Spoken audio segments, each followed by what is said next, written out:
Xo'p, oyijonlar, bizani yangi tug'ilgan bolamiz 32 haftalikda, katta tug'ilganga o'xshaydi. Ko'rsanglar, bu yerda bolada podkojniy отек bor, butun tanasida. Xullas kalom, oyisida 32 haftalikda oyisi suv qolmagan, srochni tug'dirishga ko'rsatma, qon aylanishida ham o'zgarish bo'lgan. Shuning uchun srochni deb aytaman, bo'lmasam aytmayman. Deganimizda ancha vaqt ushlanib qolgan bola, bir haftaga yaqin.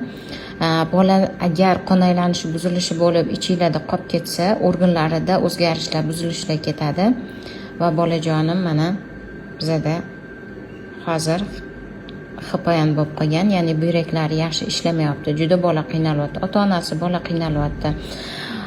Qachon vrachlar tezroq harakat qilishni boshlagan? KTGdan keyin, KTG tekshiruvdan keyin. Shuncha iltimos sizlardan tez-tez KTGga tushib turinglar. KTG bolani holatini to'liq ko'rsatib beradi.